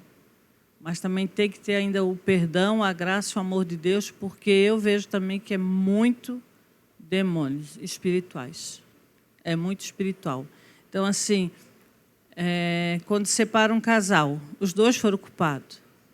Mas sempre a culpa é daquele que traiu, daquele que fez o pior, né? Mas é espiritual. Então, assim, a pessoa desiste antes de procurar o socorro, desiste antes de saber o motivo. E o motivo é só um, né? É espiritual. O abusador, ele abusa porque ele foi abusado. A pessoa não dá amor porque ela não recebeu amor. Mas esse é um assunto bem polêmico mesmo. Eu sempre fico com compaixão daquele que fez o erro, né? Porque a pessoa que está na igreja agora, ela está sendo cuidada, né? Ele está lá sofrendo. Pode ser que não. Pode ser que não. Mas ainda é uma chance para ele também, né? Para se recuperar. Né? Mas tem gente... Aí é um assunto bem polêmico mesmo. Até para fechar, né, o que eu falei hoje pela manhã a respeito daquele caso que eu citei, a gente cuidou da parte espiritual. Entendemos que também a gente precisava de ajuda da medicina também, porque vimos que tinha problemas psicológicos ali também. Buscamos profissional na área também para dar esse suporte. E também o jurídico, porque ele também precisava de uma orientação judicial.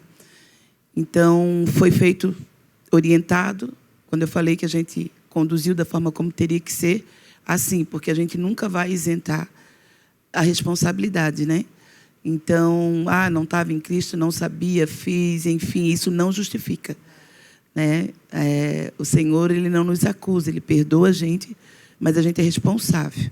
Ele nos traz uma responsabilidade dos nossos atos. E nós, como igreja, em momento algum, a gente vai encobrir, vai passar a mão, sabe? Quando uma mulher chega, que está sendo maltratada pelo esposo, a primeira coisa a fazer é chamar o esposo para conversar, sabe? E ver o que está acontecendo na situação. De maneira alguma, a gente vai deixar uma pessoa ser agredida ou está sendo, né, como a pastora falou, a gente sempre vê. Né? Eu acho que pode ser até um pouco... A pessoa está sendo agredida, ela está sendo machucada, mas o que está levando, né, a outra pessoa a fazer isso, como a pastora falou, é espiritual, como que foi isso? E hoje a gente até percebe essa transição também, quando a pessoa é abusada, ela passa a ser um abusador também, talvez não da mesma forma, mas através de uma manipulação, de um controle, tem tanta coisa que desencadeia quando há uma identidade deformada, né? Quando Satanás se aproveita de fragmentos da alma de pessoas para poder estar distorcendo tudo isso que ela teria para viver em Deus e ela não está vivendo. Então, é um processo. Não existe uma receita pronta para nada. Cada caso é um caso. Eu acho que o pastor Alejandro pode falar muito a respeito disso, né? Como psicólogo, como uma autoridade nisso, como um pastor, como um profeta, porque também vai ter que analisar como médico, psicólogo, ele vai ter que analisar. Pode vir a mesma situação, talvez a direção que ele vai dar, da forma como ele vai conduzir, dependendo da situação de cada paciente, vai ser de uma forma diferente, né? Mas, contudo, em todas as esferas, o Espírito Santo é melhor professor, educador, psicólogo, para que a gente possa estar recorrendo a ele para nos orientar, né? Quando eu falei aqui para vocês, eu falei de manhã falando a respeito de situações que você pode se deparar. Falei da minha reação e do Jackson num momento em que a gente estava aprendendo, né? Mas a gente não estava sozinho. A gente estava numa casa onde a gente estava coberto. E agora, o que a gente faz? A gente tinha pastor, a gente tinha líder que a gente podia correr. No primeiro momento, a gente não sabia como lidar. Lidamos ali, guiados pelo Espírito Santo, mas corremos para casa. Fomos procurar pai e mãe para dizer, agora, o que a gente faz? Né? Vamos pedir ajuda para os universitários aí.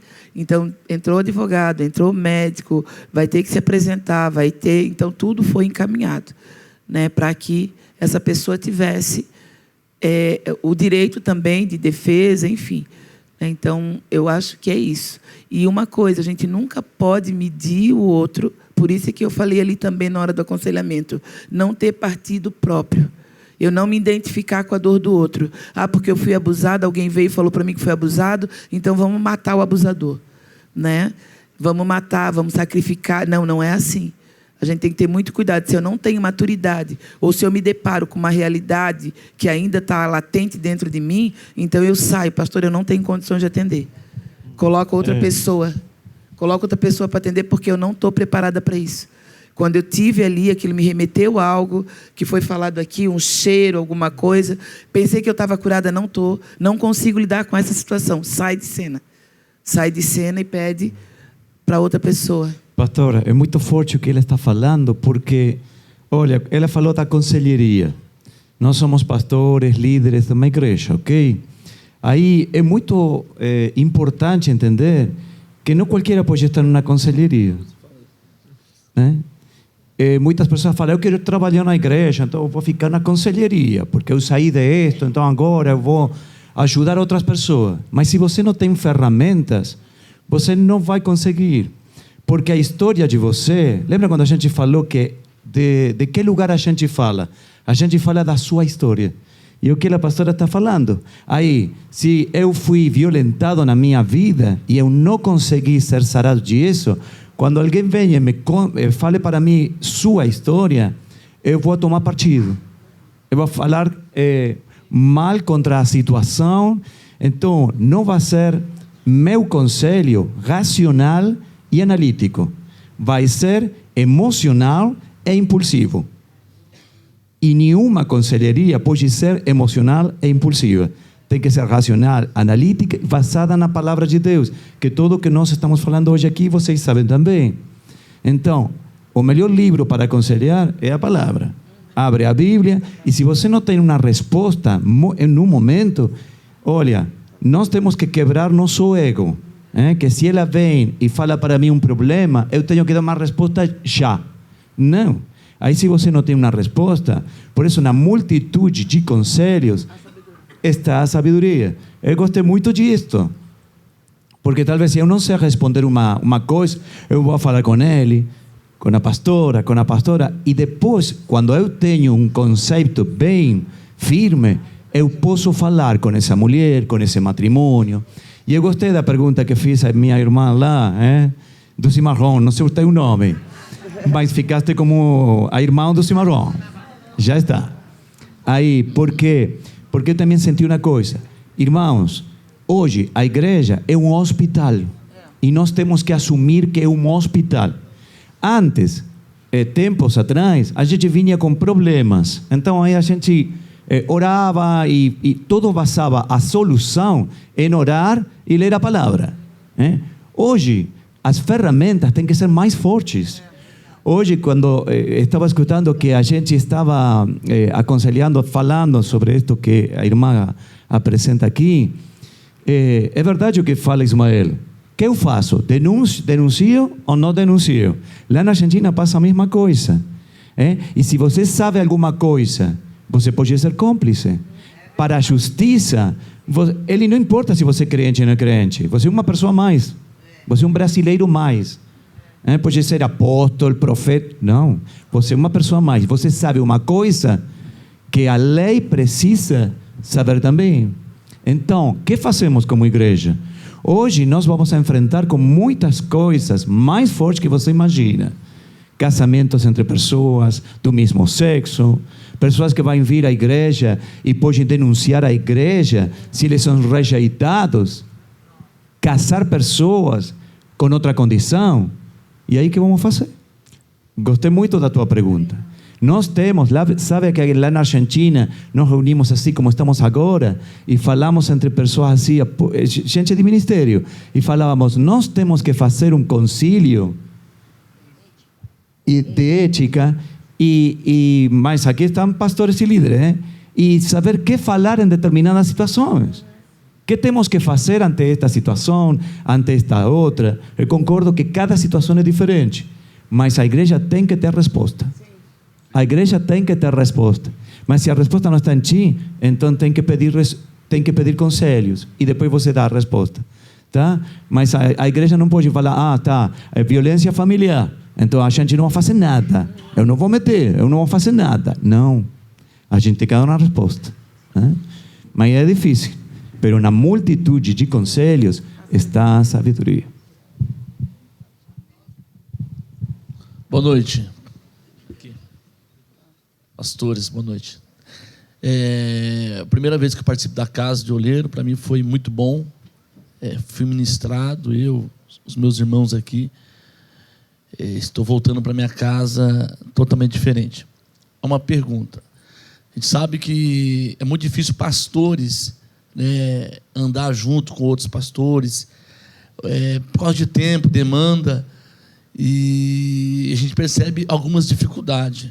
No meu caso, a gente cuida de pessoas, cuida de coração, cuida de vidas.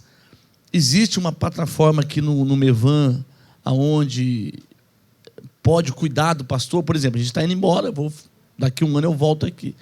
Mas existe alguma plataforma onde a gente pode acessar para, sei lá, bater um papo, conversar, ou às vezes abrir o coração, porque o pastor é difícil abrir o coração para os outros, né? É difícil abrir o coração para os outros. E, às vezes, quando vai abrir, já está arrebentado. Né? A gente vê casos de pastores que acabam se matando, porque, às vezes, não tem pessoas de confiança, porque, às vezes, abre o coração para um, o cara expõe o outro, e então uma guerra. Né? Então, existe uma plataforma para isso? Então, na verdade, hoje o Mevan, ele... Conforme foi tendo o desenvolvimento, né, o pastor Luiz Hermínio, hoje o apóstolo está com o coração dele cada vez tentando abranger mais a nossa nação e as nações. Né? Então, o trabalho está cada vez se intensificando mais. Então, nosso desejo é que os pastores que almejam caminhar juntos, cada vez ande mais perto. Porque não tem como veio uma vez e ser lembrado pro resto da vida, né?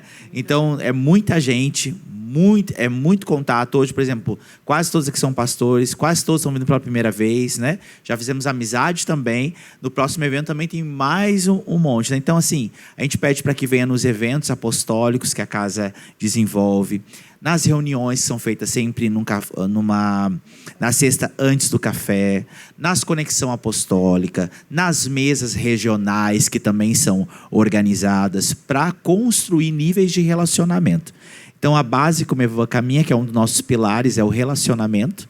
E aí, esse é uma peça fundamental que nós acreditamos para desenvolvimento de todos nós, né? Então, a conexão sempre tem de 3 em 3 meses, o café de pastores todo primeiro sábado do mês, retiro de pastores em setembro, convenção, primícias.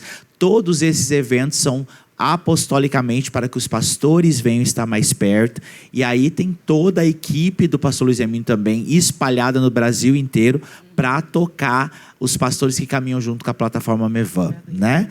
Aí perto de cada região, hoje já tem pastores tocando na movimentação apostólica, né? Então, com certeza, né? A Secretaria Apostólica, podemos passar os contatos, podem servir vocês melhor nesse sentido.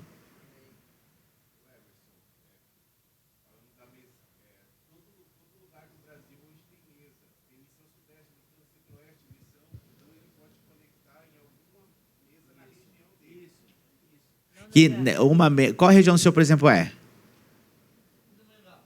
Mas qual região? Norte, sul, leste, oeste? Centro-oeste? Sudeste? Sudeste, pronto? Não. Eu rodei, reprovei em geografia. Sudeste, então, pronto. Sudeste tem o pastor Juscelio lá hoje, né? Tá lá com toda a sua equipe e muitos lá, porque é muito grande São Paulo, tá lá hoje servindo a mesa com uma qualidade imensa, né? Então, acho que hoje tem como você se relacionar assim. E as picuinhas, né? Sempre terá.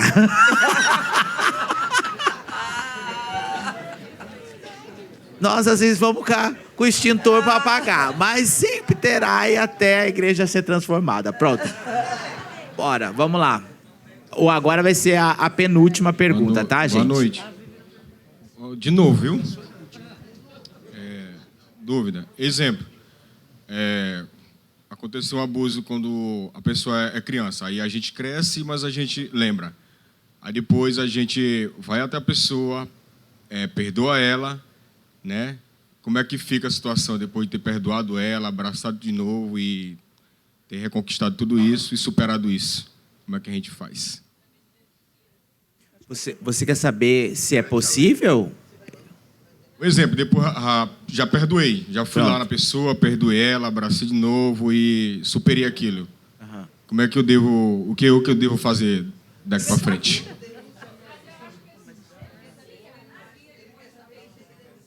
Tem que denunciar? Não, irmão, assim, se perdoou, perdoou, né? Perdoa, vida que segue. Aí, se foi passado, como eu mesmo construí... Posso falar? Aquilo que eu construía com vocês, uma linha de pensamento que aconteceu na minha história, né? Eu tive a oportunidade de fazer esse caminho de volta, que se tratava muito mais de mim do que dele, né? Então, eu tive a oportunidade de ir até ele, né? Estar com ele. A partir do momento que eu disse, eu te perdoo, foi uma escolha que eu decidi, foi algo que eu que entendi. Então, eu disse, eu te escolho te perdoar. Naquele momento ali, entendendo que eu deveria seguir minha vida, e nós estivermos dispostos a reconstruir algo juntos, é outra história, que é o meu caso. Eu quis construir uma história ainda junto, ainda mais sendo da mesma família, né? Então, eu tive disposto a reconstruir. É algo que vai servir para todos? Não, né? Tem pessoas que não vão conseguir. Cada caso é um caso. Claro, melhor seria se todos nós tivéssemos o mesmo nível. Eu estou disposto a perdoar e reconstruir. Acabou. Mas, às vezes, a outra pessoa não saiu ainda daquela realidade que ela vivia. Não é, aí se tratou realmente mais de mim, né? Aí é outra história. São duas perguntas. Uma é para o pastor Jean e a outra depois quem puder me responder.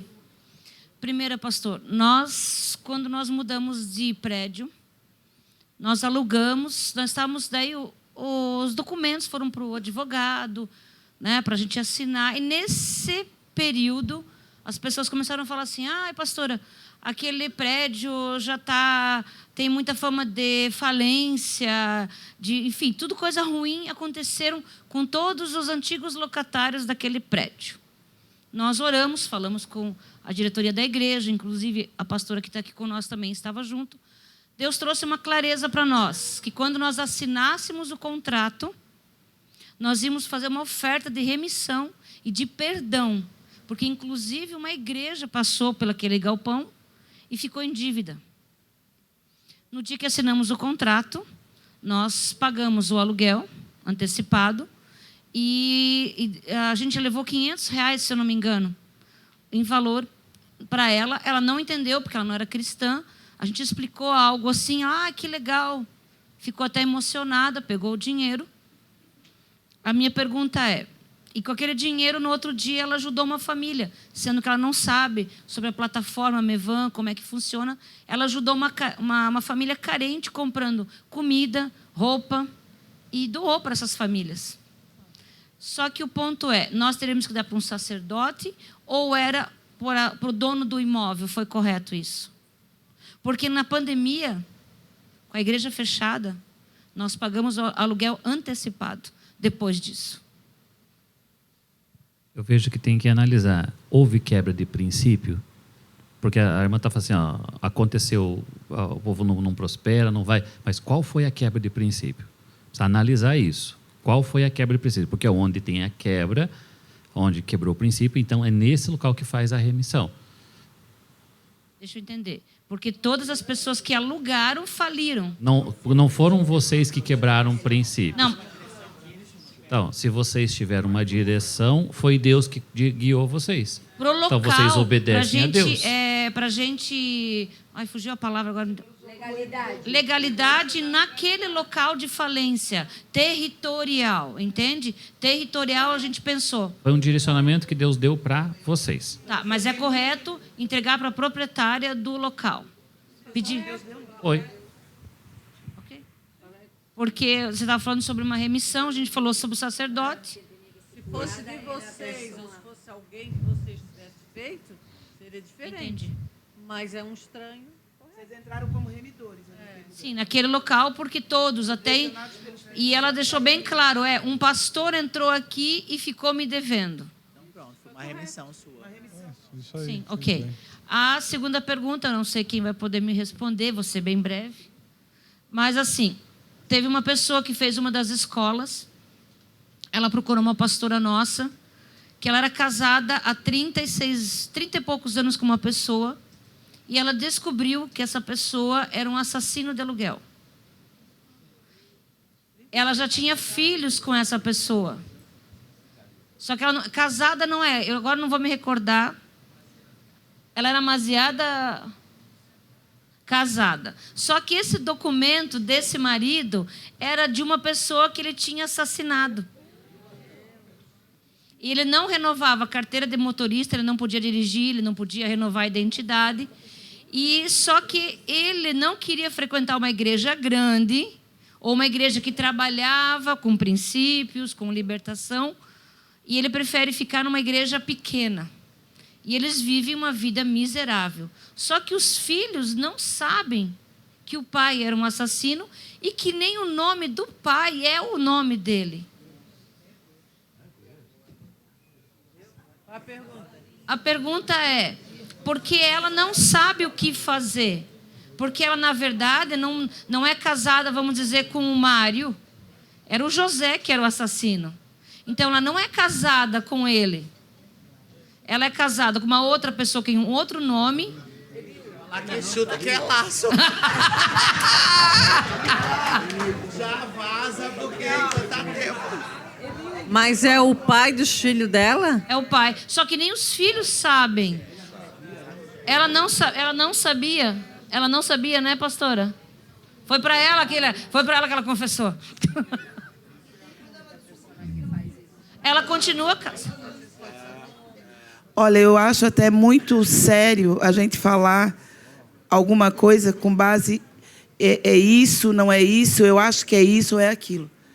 Né? Eu não gostaria nem de dar nenhuma opinião sem conversar com a pessoa e entender o histórico. Porque a gente está falando aqui de um cara que era um assassino de aluguel, que tem um documento que não era dele, que ela está casada com alguém que não era.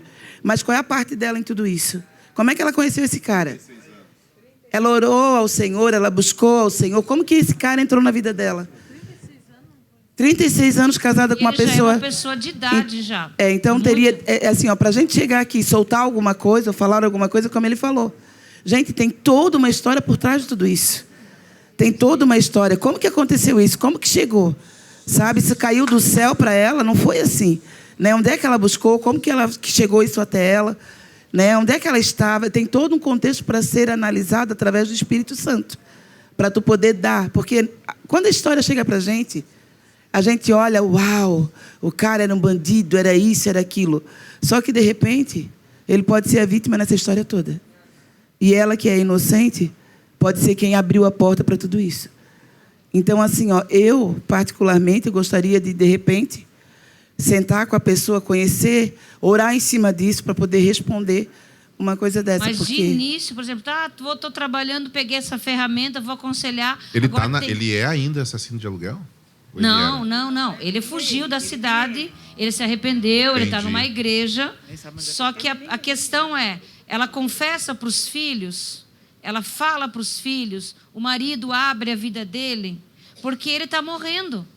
Só que ele não sabe o que fazer, porque os filhos não vão nunca mais falar com o pai na cabeça, né? Porque os filhos nem são cristãos. Não, morrendo por dentro.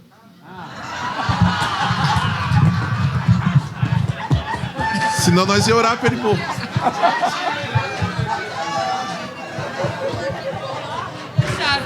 Ô, pastora, tu não vem bagunçar o nosso fórum, que estava tão sério até agora. Mas ele não está morrendo, né? Ele não está morrendo, Não, né? ele já é- ele é uma Sim, mas ele não está pessoa velha. morrendo. Se não tá, já morreu. Mas ele não está morrendo por dentro porque ele fica nesse dilema de não confessar, mas porque ele está sob o aspecto da mentira. Sim, o Né? acusador, né? Ele está vivendo sob o aspecto da mentira. E aí acaba também se tornando a vida dela, né? Porque se hoje ela tem a luz de tudo isso e ela se permite continuar vivendo isso também, e com certeza ela sabe. Com certeza ela sabe. Claro. Eu penso também que a história é complicada. Porque a pergunta que tu fazes é: falamos com os filhos ou não? Aí, muitas vezes, o conselho é ser muito precavidos. Porque talvez você fala assim: eu vou falar a verdade. E essa verdade pode ser, nessa situação, destrutiva. Você me compreende como eu falo, só não sei se você entende o que eu falo. Mas, nas conselherias passa isso muitas vezes. Você tem que falar tudo, porque tudo tem que ser falado. Tá bem, mas pergunta a Deus primeiro: como é o tempo? Qual consequência vai trazer para esses filhos essa verdade? Talvez para ela pode suster isso, mas os filhos, você pode matar a vida deles. Olha, então, se eles ainda não sabem e eles estão fortalecidos em Deus, essa situação, se eles sabem, pode afastar a vida deles da presença de Deus, revelar-se. Então, temos que ser muito sábios. Muito sábios. Aí, eu penso assim: se ela sabe, ela tem que ter, como fala o Emerson, tem que ter a disposição de perdoar a ele. Ele tem também que reconhecer isso. Ele não pode viver fugindo. Mas aí, por isso, a história é complicada. E a situação dos filhos, eu acho que aí eu não faria nada, salvo que Deus me fale. Senão, eu deixaria aí até um tempo que Deus mostre. Só um instante. Pastor Alejandro, uma situação de uma pessoa que está tendo pensamentos suicidas, né? Ela entra no gabinete pastoral para denunciar isso, para falar com o pastor a respeito de seus pensamentos.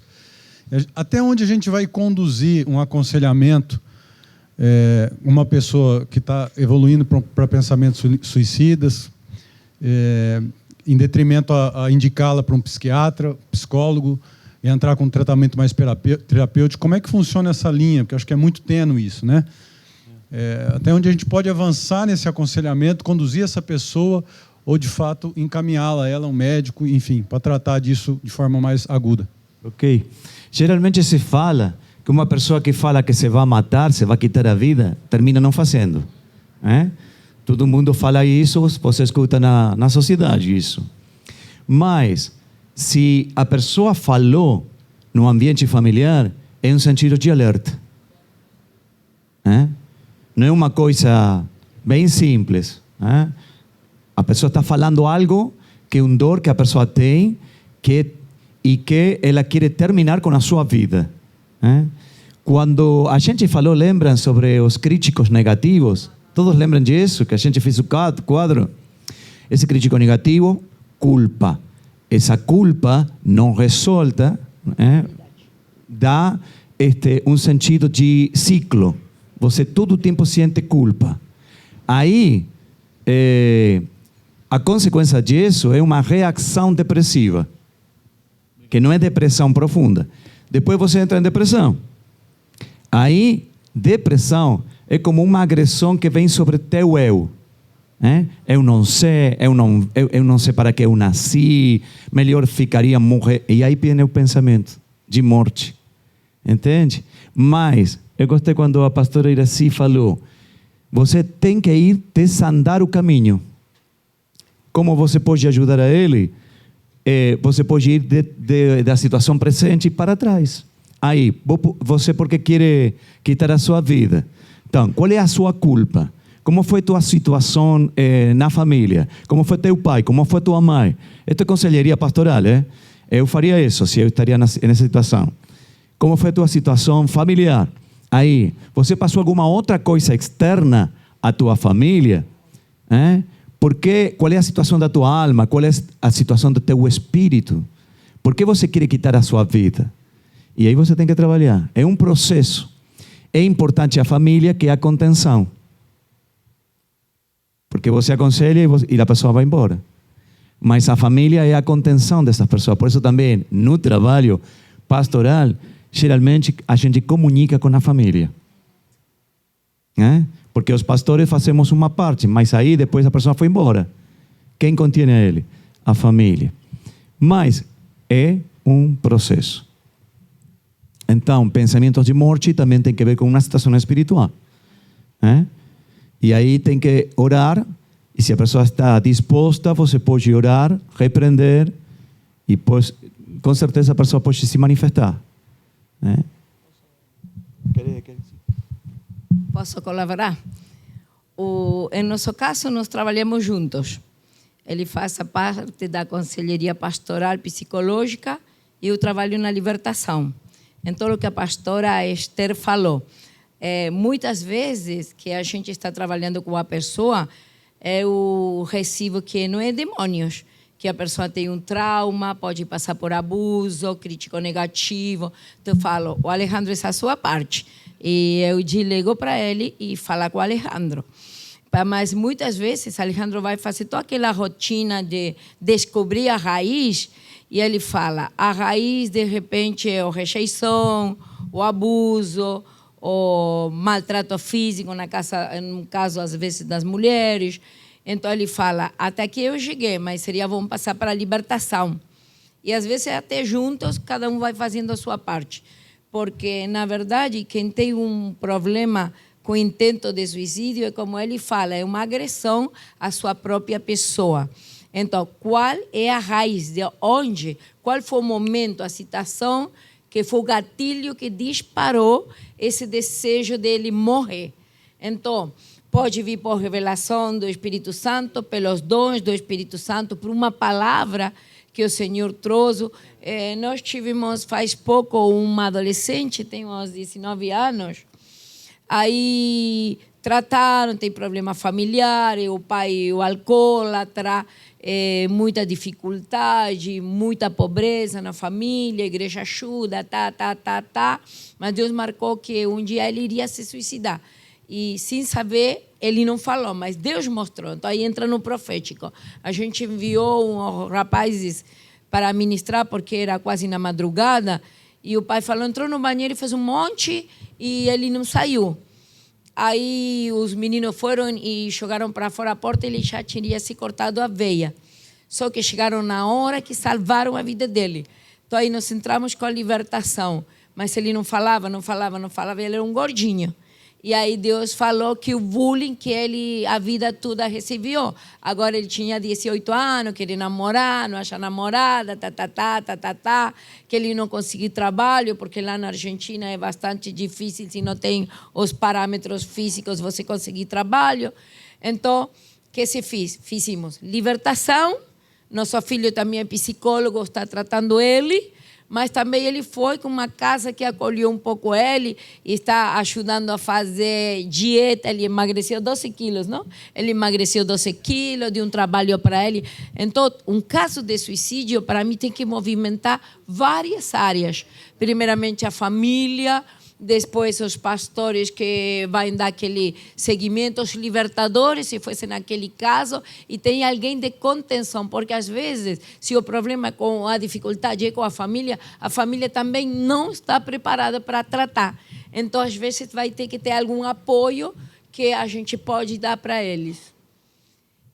Muitas vezes falam, como falou meu marido com sabedoria, quem ameaça que vai se suicidar não faz. Mas tem porcentagem, 10%, que faz. Então, para nós falar 90% não faz, é só número. Mas se é teu filho, aquele 10%, se é tua esposa, se é tua esposa, se é tua mãe. Eu sou como pastora, era assim, eu fico sempre do lado de mais fraco. Então, meu pensamento parece 10%. E que seja uma igreja com sabedoria para poder dar apoio. Amém. Glória a Deus. Vamos aplaudir com todo fervor os nossos pastores entrevistados.